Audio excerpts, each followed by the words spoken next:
Are we all here to defend science? Because we know that when you defend science, you are defending the health and welfare of the American people. Isn't that right? Now, I am just thrilled to be here with so many mad scientists. And you should be mad, and you should be angry, and everybody in America should be mad and angry about what we are witnessing right now in our country, including the illegal and reckless attacks on science by Elon Musk and the Trump administration.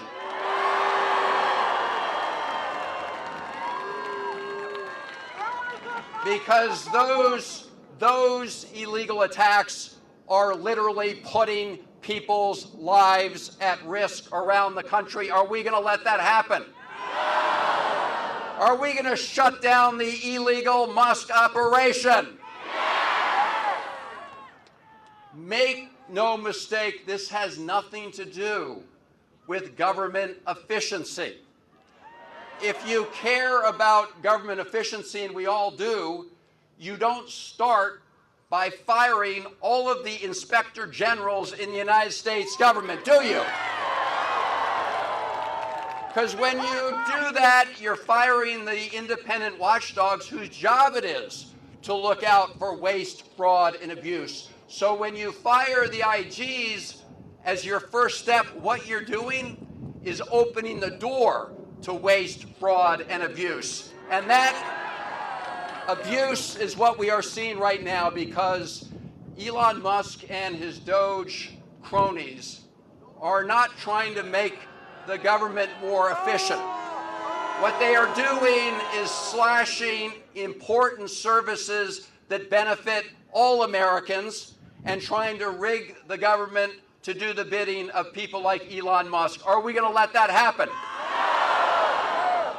And we are seeing that, of course, in these attacks on science, starting with the attacks on the National Institutes of Health.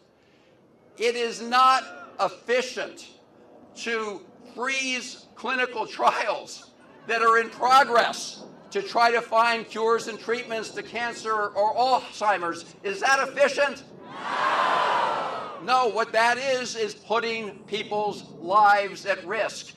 It's not efficient to deny universities and institutions around the country the ability to buy equipment and other supports to do life-saving research. Is that efficient? No, this is going to end up hurting millions of Americans around the country. Now, fortunately, a federal judge has put a halt on some of these illegal activities. Thank you to the judge. And I want to read from her opinion. When she made that decision, she said there was, quote, an imminent risk of halting life-saving clinical trials, disrupting the development of innovative medical research and treatment, and shuttering of research facilities without regard for current patient care. Are we going to let that stand? And I am glad that judge issued that opinion, and we need to make sure that we continue to fight this in the courts, in Congress, and in communities around the country. Are we going to do that? I want to look at FDA. We've seen illegal firings at the Food and Drug Administration. These, of course, are the people that help make sure that the food we eat is safe. These are the people who make sure that the medicines that we take are safe and do what they say they will do.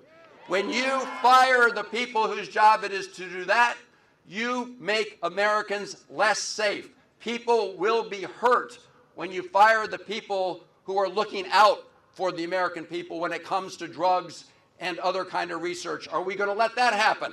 No. Now look at NOAA. Anybody here from NOAA? Everybody know what NOAA does? So NOAA does a lot of things, but one of the things folks at NOAA do at the National Weather Service is that there are eyes and ears when it comes to extreme weather events.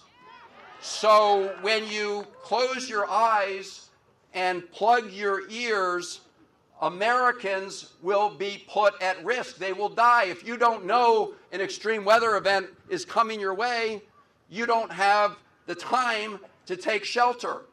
If you don't know an extreme weather event is coming your way, you can't take other measures to protect your property or your loved ones. And so knocking out the National Science Foundation, NOAA, is going to have that impact. Are we going to let that happen?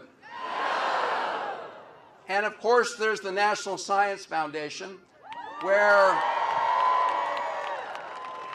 and Fred Upton was talking about this. I mean, they do cutting-edge work, and they reach out to others who are providing cutting-edge research to make sure that the United States of America remains the leader in innovation. When you fire everybody at the National Science Foundation, or lots of people, you put America's competitive edge at risk. Are we going to let that happen? No. Now, here's the thing. A judge, another federal judge, intervened to say those are illegal firings at the National Science Foundation. And because of that, at least for now, those employees have had to be brought back. And there are other judges that are standing up for the rule of law around the country. But we shouldn't have to rely on judges alone.